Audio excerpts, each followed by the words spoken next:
now. Hello and welcome to this IsleVote21 meeting for the Isle of Wight County Council seat of Pan and Barton. A brief word for the benefit of the public. IsleVote21 has been formed with the sole purpose of enhancing democracy by providing an unbiased platform for candidates. We have no affiliations or funding, and no candidates are aware of what questions will be asked today, although a list of topics was distributed in advance to enable candidates to prepare. All 138 candidates in this year's election have been invited, either directly or via group and party leaders. For the ward of Pan and Barton, the following candidates are standing and were invited to this meeting: Danielle Fleet, the Conservative Party, and Geoff Brodie standing as an independent candidate. And we have in attendance today Geoff Brodie, and I'd like to thank you so much, Geoff, for joining us today and for taking part in this exercise as we seek to support voters in being well informed and more engaged in the process. That's a pleasure. So candidates will be, Geoff, today I'll be asking you questions from our pool of questions, plus others that have been submitted by the public regarding island-wide issues. And I'm going to give you 2 minutes per question to respond. And as you near the end of those 2 minutes, I'll give you a little hand wave as well, just to kind of keep you on track. But before we start questions, I'd like to hand the floor over to you and give you a couple minutes to give us an opening statement. Okay, thank you, Brodie, and it's a pleasure to be here. Hello to everybody. I am Geoff Brodie. I used to be known as Lumley until I changed my name by deed poll 4 years ago. Although I don't sound like it, I've lived in Newport for nearly 30 years. I'm standing as an independent candidate for election in the Pan and Barton ward, which includes the ongoing Pan Meadows housing development and the Buckbury Lane area. I've been the Isle of Wight councillor for this area since first being elected in 2005, and I've been elected 3 times since then with ever-increasing majorities. I like to think that local residents have increasingly appreciated how dedicated I am to the area. I hope they will re-elect me again this time. Within the Pan and Barton community, I'm proud to be the founder of the successful Pan Together community charity at Downside Community Centre, and I am a trustee and their current treasurer. For many years, I was a Labour Party member and represented the party at County Hall until 2018. Since then, I have described myself as independent Labour, as that reflected my traditional democratic socialist views. Now being independent means that I am accountable only to local residents, not a political party that on occasion forgets their premises. Not that I ever was that accountable to Labour. When it comes down to my making a choice, it will always be in the interests of ordinary and working people, people who need jobs, homes, decent wages, and support when facing adversity. Thank you for listening. Thank you very much, Geoff. Thank you for your opening statement. I'm going to move on to our questions now. And for all candidates, I've been reading each question twice, just to give us a little bit of time to process it. Okay. So the first question is, can you suggest a new policy that the council could pursue on the island? Can you suggest a new policy that the council could pursue on the island? Yes. What I would like to see above everything is for the Isle of Wight Council to reintroduce a housing revenue account, which was abandoned when the Unitary Authority was set up in 1995. This would allow them to have their own council housing, because I think it is imperative that everybody on the island, young, old, vulnerable, people with jobs, people without jobs, has a decent roof over their heads. So many people don't. We have the farce at the moment where the taxpayer has to fund ridiculous private sector rents of £800–900 a month, when if we establish proper council housing, we could provide properly affordable rented accommodation. Housing is one of the most important things in life, apart from a hot meal every day. Without a roof over your head, you don't live in a civilized society. Local authorities can do this. Local authorities up and down the country have housing revenues accounts. If I had anything to do with the future of leading the Isle of Wight Council, that would be one of my earliest demands. Thank you, Geoff. We have had lots of questions regarding housing. I appreciate you sharing your thoughts on this. Our next question. How can residents become more confident and engaged with the council's decision-making processes? How can residents become more confident and engaged with the council's decision-making processes? I think the problem that I've experienced over my 16 years is the way in which the vast majority of Isle of Wight councillors get elected and then forget about the electorate for the next 4 years, particularly the Conservatives when they're in power, which they have been for 12 of my 16 years. For example, Conservative councillors, particularly in the area that I live, not the area I'm seeking to represent, will get elected, but you'll never hear from them. One of the things I do in my ward and have done right from the beginning is to issue a regular newsletter delivered by myself and friends to every household 3 or 4 times a year, 52 versions so far. This gives me a very high profile within the ward. People feel comfortable coming to me to express their opinions about whatever's happening at County Hall, whatever's happening, what they believe should be happening. I believe that makes me more in touch with the grassroots of the people who live in my ward compared to many other councillors. I think once you're in touch with people, it's harder to stick your hand up or behave like a sheep, to be frank, as some people in the Conservative Party do, for policies which are clearly against the interests of ordinary islanders. So communication and engagement, that's what local councillors should be doing above everything else and above seeking grand titles like leader of the council and the rest of it. Thank you. Thank you very much, Geoff. Thanks. Okay, moving on to our next question. If you were given £20 million to spend on a project to revitalise the island, what springs to mind that would give the maximum benefit? If you were given £20 million to spend on a project to revitalise the island, what springs to mind that would give the maximum benefit? Well, I think I've already touched on the subject, and that's housing.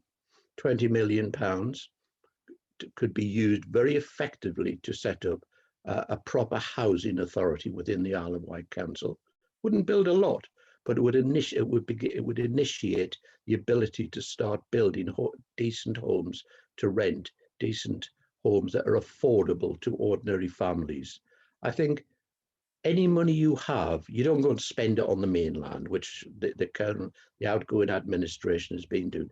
They have borrowed up to £50 million so far to invest in car parks and supermarkets, etc., in the northwest of the country. They've got very little return for that and very little benefit for the Isle of Wight. So yes, I would be looking at that. There are other many areas where we could invest money that would probably take me too long to go into. For instance, the Isle of Wight Council a few years ago got nearly £20 million from the Asda development in my ward. £20 million, which frankly was wasted by the Conservatives. Before they came into power this time, I chaired a working group that looked at ways of spending that £17.5 million. That came up with some excellent suggestions that were just thrown in the bin when the Conservatives were elected in May 2017. So I will always have ideas, but at the top of everything I ever do, it will always be about a roof over your head. Thank you, Geoff. Thank you. Okay, we're going to move on to some questions that were given by the public. We opened it up to the public to raise their questions, so we're going to go through some of those today.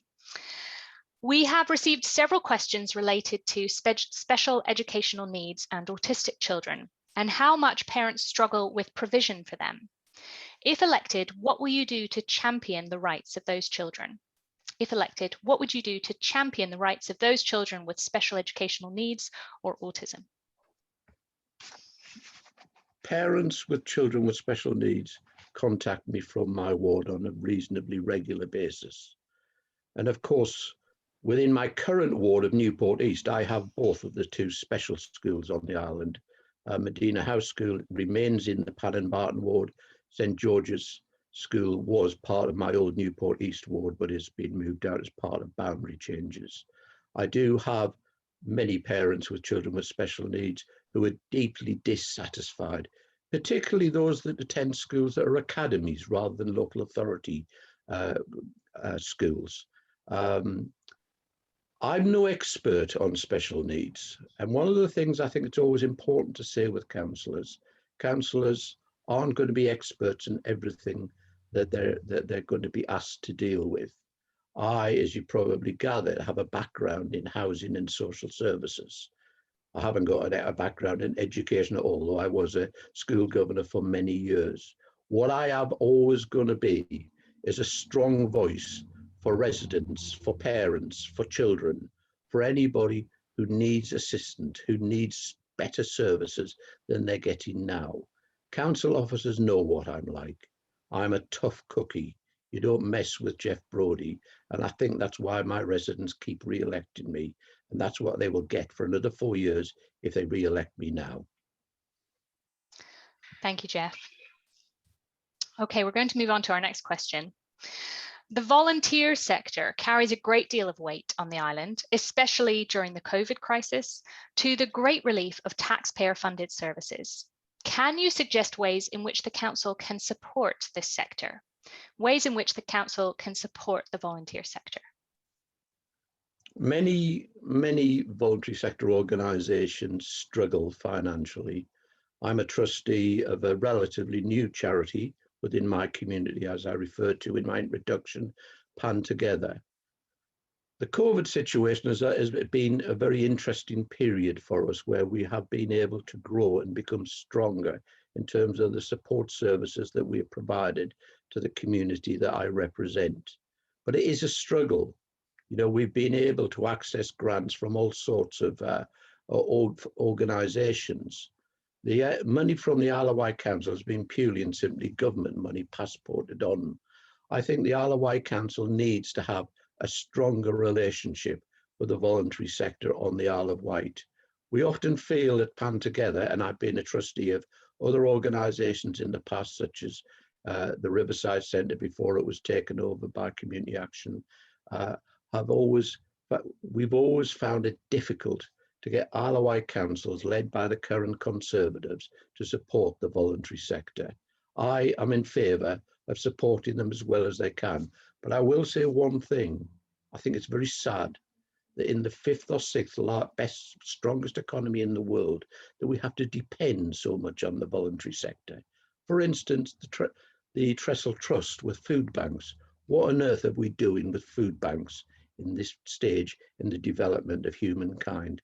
I think it's disgraceful. But so long as we need it, the Isle of Wight Council needs to be supported as much as it possibly can. Thank you, Geoff. Okay, we're going to move on to another couple questions from the public. What will you do to address all the empty shops that are across many of our towns on the island? The main streets are dying. What should the council do to specifically address this issue? What should the council do to specifically address the issue of empty shops in towns? Well, the reality is that short of forcing people to abandon the internet and stop buying things online, there's not much you can do about it, frankly. I am, as a Newport councillor, a member of the steering group of the Shaping Newport initiative that is endeavouring to try and breathe life into central Newport. But that's a hard job.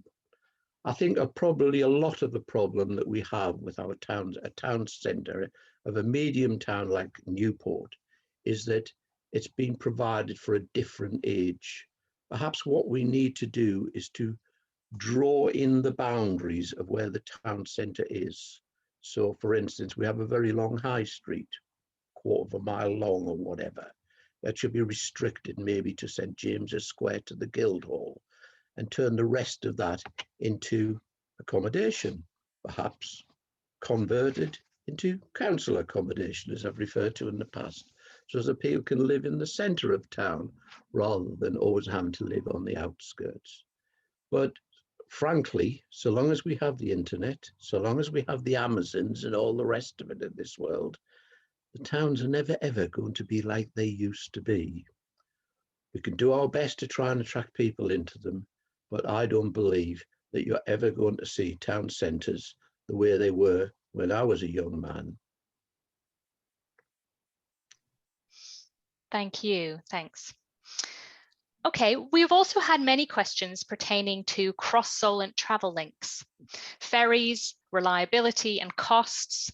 How would you address existing concerns? And do you have a vision for improved connectivity? How would you address existing concerns about cross-Solent travel links? And do you have a vision for improved connectivity? We need a change of government that's committed to renationalising the ferries, full stop. That's all we need. It is absolutely farcical. The private companies that have no public service obligation are the people that provide our only links with the mainland. And frankly, a Conservative government is never going to do that in a million years. Very little I can do as a councillor for Pan Barton. Perhaps if I was a member of an administration in the future, I could be part of lobbying hard, but I don't think you'll get very far with a Conservative government. So if people want that, I'm afraid to say they need to change the government and get rid of our current MP. So that's the basic. Improved connectivity with the mainland. Well, you know, I believe it would be improved connectivity if there was a public service obligation. I don't think we have great connectivity now, and with improved public service obligation, that would be fine. In terms of connectivity on the island, we actually have a reasonable bus service largely. It's not perfect, but it's expensive. We need to be able to start addressing, a local authority needs to be addressing subsidies for bus fares on the island, particularly for younger people who are in full-time education. Older people have been well looked after over the last 15, 20 years since discretionary fares came in. I can't remember exactly when it was, but younger people don't do that well out of it. We need to be able to reduce the cost of bus fares. I would also like to see more cycle routes, etc. I may not look it, but I do cycle quite a lot. I was a cyclist in London in my youth, and, you know, so I'm quite a confident cyclist, and I can quite often be seen on my bike in the town or around Pan Barton. But it's not the safest place in the world. I defy anybody to enjoy cycling around Cotton's Bridge. Thank you. Thank you. Yes, Coppins Bridge on a bike. Yeah, it can be a bit scary, can't it? Yeah. Yes, it can. Okay. All right. One final question before I invite you to make a closing statement. Knowing your local community as you do, what local issue would you like to address that you know is of concern to your residents? A local issue you'd like to address that you know is of concern to your residents? Well, it's very parochial and it's quite small scale. But when ASDA was approved through the planning process some years ago, I asked for a footpath to be put in the lane that links the Pan estate to ASDA, a lot known as Pan Lane. I explained to planning officers that that is the way pedestrians would access ASDA.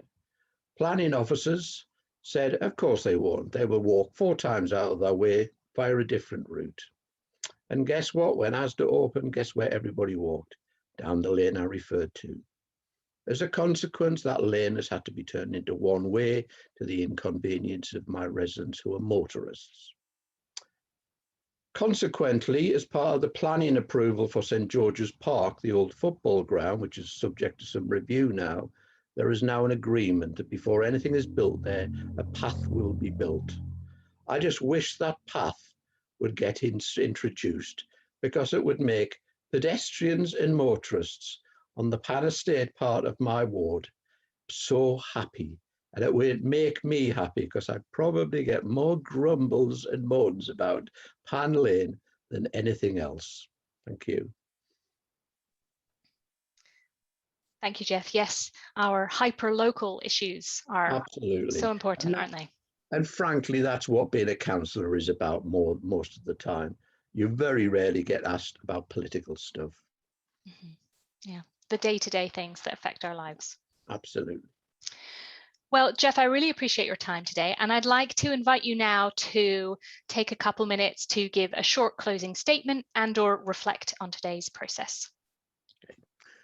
Well, thank you very much. I don't know if I'll take the full 2 minutes, and I haven't prepared any words for this, but the experience has been absolutely fine. I'm comfortable with this arrangement, and I hope people will find what I've been able to say interesting. I'm standing for a fifth time to represent the people of Pan Barton. I hope that I've been an effective and a very strong voice for Pan Barton and have achieved many things in that time. It's harder and harder to deliver what people want because of government cutbacks and austerity over recent years. But I will always be that strong voice for Pan Barton, a community that has its challenges, a community that doesn't always get treated fairly by people in the rest of the island. But so long as Geoff Brodie's around, Pan and Brodie will be looked after. So I would urge you not to make the mistake of replacing me just yet. Thank you very much. Thank you very much, Geoff Brodie. I really appreciate you giving us the time today to share your experience and your perspective with the viewers, the voters on the island. Thank you. Thank you very much.